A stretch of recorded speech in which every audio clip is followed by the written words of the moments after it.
So, ladies and gentlemen, I'm extremely pleased that I have been offered a virtual platform for the Open Innovation Conference in Dublin, and I'm only sorry I'm not physically with you today, but I am definitely with you in spirit. And I want to talk a little bit, not just about open innovation, where everybody in the room knows better than me, but also what's the framework in Europe with which we're dealing in the transition period that we're now entering. As you all know, Europe has come out of an unusually bruising political campaign in the elections for the European Parliament.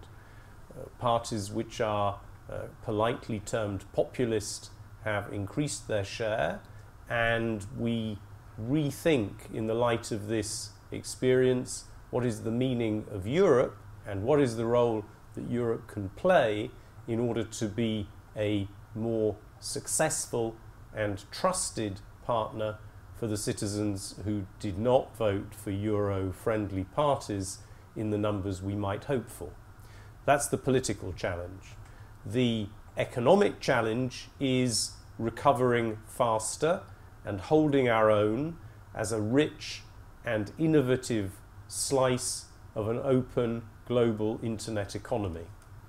Let me start with the second challenge. Europe is not badly placed in the global tech futures game. The World Economic Forum sees 5 out of the top 10 innovative and competitive economies in Europe. Our tragedy is that those 5 are all in the north. They don't include my own country, they don't include this country, Ireland, and they don't include the huge swathes of southern and eastern opportunity, skills, endeavour that we have within the European Union, but which have yet to put themselves on the global innovation map. So in Europe we face a challenging future at the global level, and we're only fighting with half our strength today. The challenge I would like to put for open innovation is, can it be open to those who are not today the most innovative or the most competitive parts of a society? I think if open innovation can show itself to be not just a solution provider, but a solution provider with solidarity, with a capacity to close the digital divide, that could become a big game changer in the next 5-year mandate of the European Commission. So that's the challenge. If I then look at the ways to deal with it, I would come back to the politics.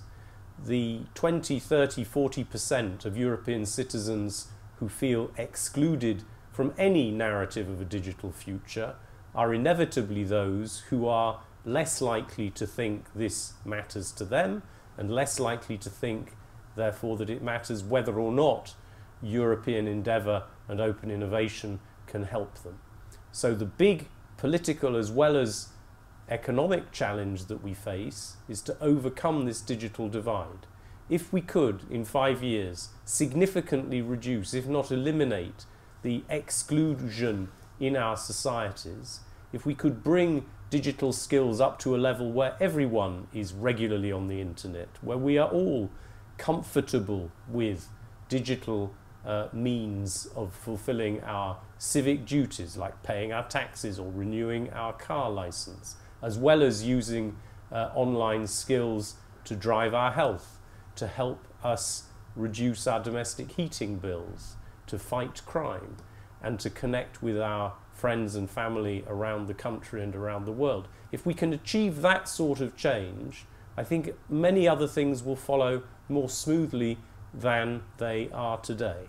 And I think that therefore everyone in this room, all the corporates, all the civil society, all the political leaders, the challenge for open innovation there is not just to be a solidarity machine, but for the individuals and for the group actors that you represent to be part of the European endeavour to improve skills.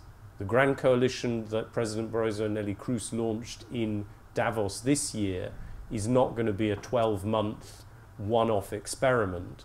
It's the beginning of a networked solution for coding in primary schools, for STEM education and computer science in secondary schools, for foundation courses in computer science in universities, as well as for civic cooperation of the sort that open innovation can make possible.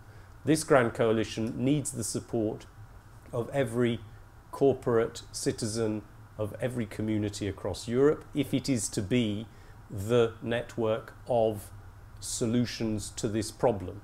It's not going to be a question of Brussels saying this is the answer, but I do believe very strongly, as a personal conviction and as a professional proposition, that if we do these things together, we will learn faster and deliver more effectively for our taxpayers' money than we otherwise can. So those are the twin challenges I see. On the one hand, bringing people on board because people deserve to have digital opportunity, and on the other, bringing people on board because without them, we're going to fail to harvest the digital opportunities for Europe in the global marketplace. All the rest you know. Digital is everywhere, data is going to drive every sector, frontiers between businesses are falling, business models are there for the invention. The future can be wonderful, but only if we balance it on these two pillars. So I hope that the Open Innovation Conference will not just be about what the world can do for open innovation, but what you can do for this challenge in Europe. Thank you very much.